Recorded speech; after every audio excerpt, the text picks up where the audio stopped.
చెప్పేదేముందండి మరి గెలుతాడు మరి పవన్ గెలుతుంది పార్టీ గెలుతుంది గెలుతుంది. పవన్ కళ్యాణ్ గారు గెలిస్తే ఏం అడుగుతున్నావు ఆయన్ని? ఒకవేళ ఆయనతో మాట్లాడే అవకాశం వస్తే అయితే ఆయన వచ్చిన తర్వాత మాట్లాడతాను. ఏమైనా కావాలంటే అప్పుడు వెళ్తాం. ఇప్పుడు ఏం వెళ్దాం? ఇప్పుడు చాలా చూడలేదు కదండి. నెగ్గడం ఏంటండి? గణసనాటగా నెగ్గుద్ది ఆ జనసేన టీడీపీ ఇక్కడ వరమగారు. ఆయన వరమగారికి అధికారం అప్పచెప్పి ఆయన అక్కడ ఉంటాడు. పవన్ కళ్యాణ్ గారు పిఠాపురం నుంచి పోటీ చేస్తున్నారు అనగానే మీకు ఎలా అనిపించింది? ఇక్కడ చాలా సంతోషం అండి, చాలా సంతోషం. ప్రతి ఒక్కరు కూడా, ప్రతి మహిళ కూడా పవన్ కళ్యాణ్ గారు అంటే ఈరోజు ప్రతి మహిళల్లో కూడా మంచి గుర్తింపు వచ్చింది పవన్ కళ్యాణ్ గారు అంటేని.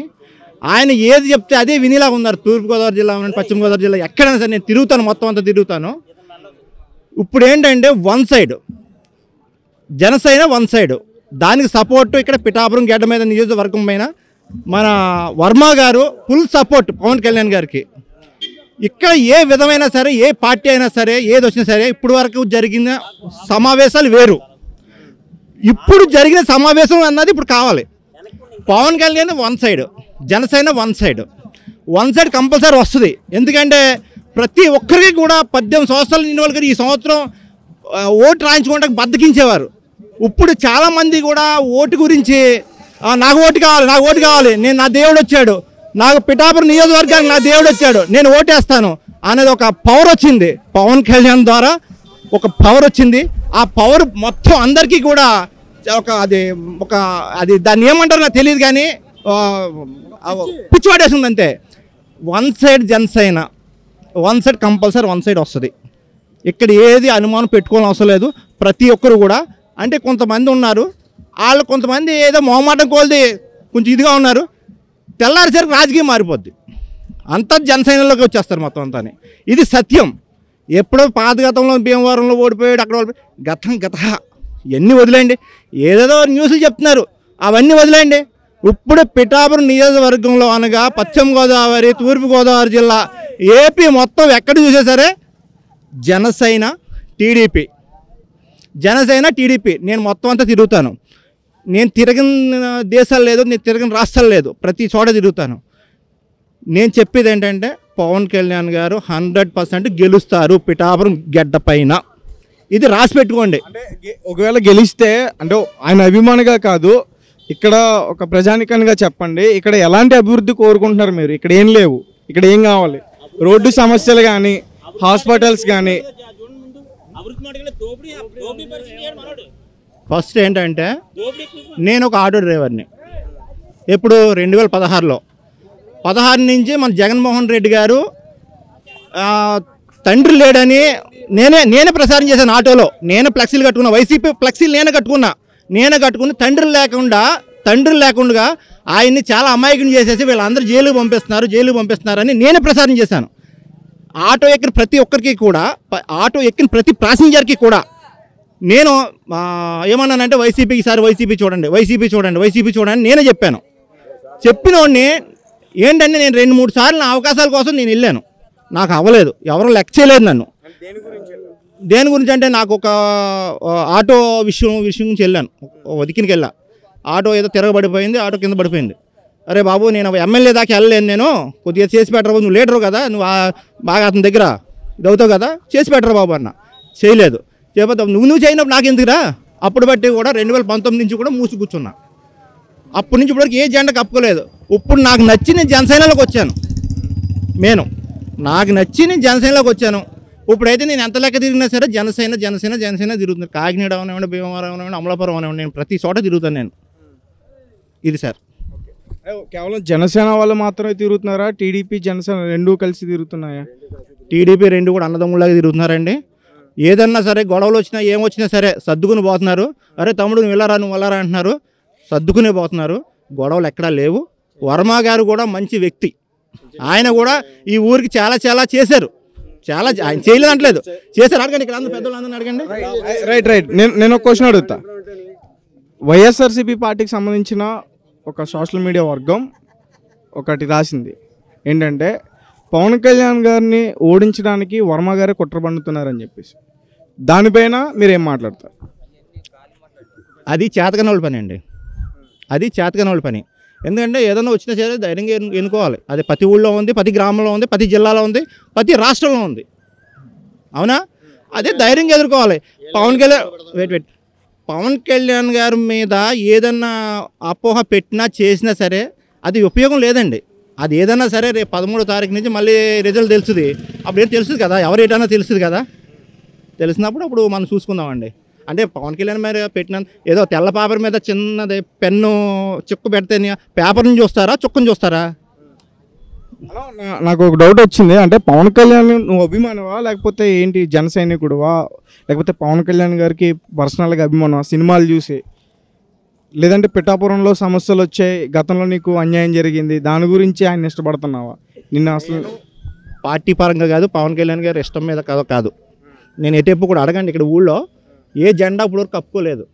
నాకు పవన్ కళ్యాణ్ గారి పార్టీ ఇప్పుడు నచ్చింది కాబట్టి, ఆయన పెట్టే సిద్ధాంతాలు బాగున్నాయి కాబట్టి, అందులోని వర్మ గారికి సపోర్ట్ ఉంది కాబట్టి నేను రావడం జరిగింది.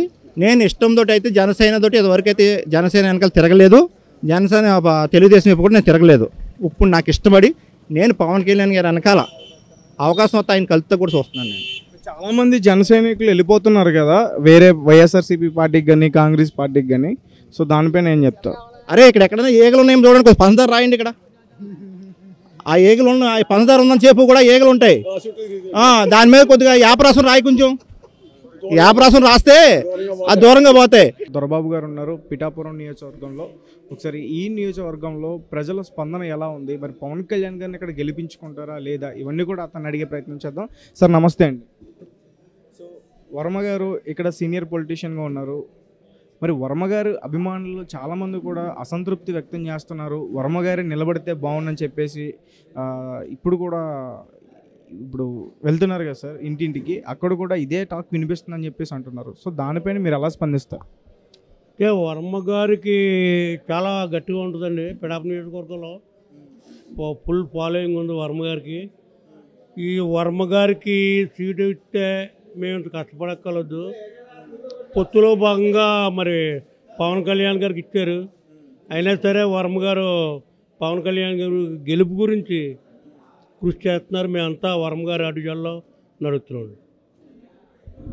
పొత్తు లేకపోతే వర్మ గారు గెలిచేవారు ఇక్కడ.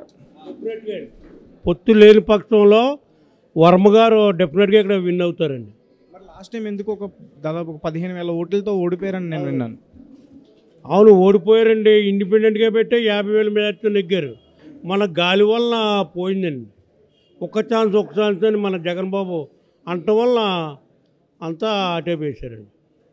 సార్ ఎందుకు సార్ వర్మ గారికి ఎంతలా సపోర్ట్ చేస్తున్నారు ఇక్కడ ప్రజలు కానీ? అంటే ఇంతకుముందు రాజకీయాలకు రాకముందు ఏమైనా సేవా కార్యక్రమాలు అంటే ఏమైనా చేసేవారా, లేకపోతే వాళ్ళ కుటుంబం నుంచి కూడా రాజకీయ వారసత్వం వస్తుందా? వారికి రాజకీయ వారసత్వం లేదండి. ఆయన ఒక 20 సంవత్సరాలు బట్టి రాజకీయాల్లోకి వచ్చాడండి.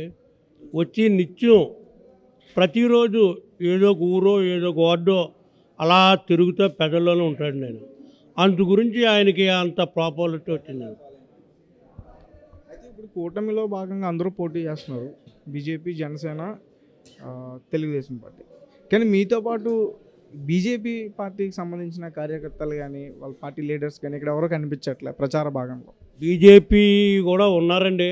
అంటే బీజేపీ తక్కువ ఉంటుందండి, బీజేపీ ఏమి ఉండదు ఇక్కడ.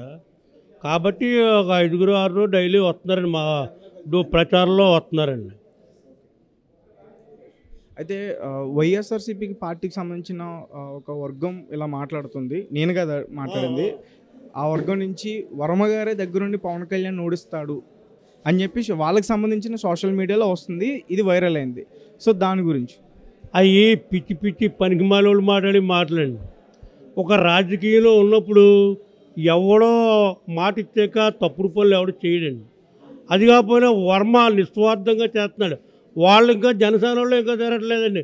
పొద్దున 7 గంటలకి ఈయనకి పని ఏంటండి, 7 గంటలకు వచ్చేసాడు, 3 వారాలు తిరిగాడు, మళ్ళీ ఇప్పుడు ఏదో ఊరు పోతున్నాడు. అది పనికిమాల నేతలు చేసి కామెంట్లు అండి.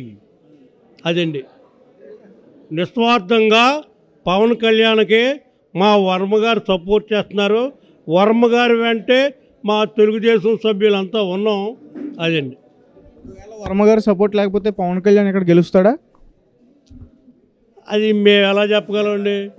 వర్మ గారి సపోర్ట్ ఉండటం వల్ల మెజార్టీ పెరుగుద్దండి. వర్మ గారి సపోర్ట్ వల్ల ఈవేళ పవన్ కళ్యాణ్కి ఈ క్రేజ్ రానకూడని అదండి. చాలామంది కూడా భయపడ్డారంట కదా, ఒకవేళ వర్మ గారు సపోర్ట్ లేకపోతే పవన్ కళ్యాణ్ ఇక్కడ గెలవడం కష్టం, వంగ గీత వచ్చేస్తుంది అని చెప్పి. వర్మ గారు సపోర్ట్ లేకపోతే పవన్ కళ్యాణ్ చాలా ఇబ్బంది పడవలసి వచ్చిందండి. అదండి. అలాగే లోకేష్ గారు కూడా పవన్ కళ్యాణ్ గారిని ఇక్కడ ఓడించడానికి కుట్ర పన్నుతున్నారు అని చెప్పేసి అన్నారు. సో దాన్ని మీరు ఎట్లా ఖండిస్తారు? నేను చెప్తున్నాను కానీ పనికి మాలేదలో ఈ ఇంక పని పాట లేని వాళ్ళు చేసి కామెంట్లు అండి. వర్మ గారి పొత్తులో కూటమిలో ఉండి వర్మ గారు ఇండిపెండెంట్గా పెట్టాలండి. నాయకుడి మాటిని ఆయన రాపోయి ఇతను సపోర్ట్ చేస్తున్నాడండి. అతన్ని ఓడించడానికి వర్మ ఎలా ట్రై చేస్తాడండి? ఇప్పుడు ప్రచారం భాగంలో ఇక్కడ పవన్ కళ్యాణ్ గారు కాకుండా వర్మ గారే ఎక్కువగా తిరుగుతున్నారు. ఒకవేళ పవన్ కళ్యాణ్ గారు గెలిస్తే ఇక్కడ పాలించేది ఎవరు? వర్మ గారు హ్యాండ్ ఓవర్లోనే ఉంటుందా మొత్తం, లేదంటే పవన్ కళ్యాణ్ గారి హ్యాండ్ ఓవర్లో ఉంటుందా? ఇప్పుడు కూటమిలో ఉన్నామండి. కూటమిలో ఉంటే వాళ్ళదే ఉంటుంది, మా వర్మ గారిది ఉంటుందండి. ఇద్దరిదే ఇక్కడ ఉంటుందండి. ప్రజలు వర్మ గారి మాటే వింటారంట కదా, ఆయన ఎటువైపు అంటే అటే ఉంటారంట. మెజార్టీ పిడాప్ నియోజకవర్గంలో మెజార్టీ ప్రజలు ఓటర్లు అంతానే వర్మ గారు వెళ్ళంటే ఉన్నారండి. నా ప్రజెంట్ ఈవేళ కూడా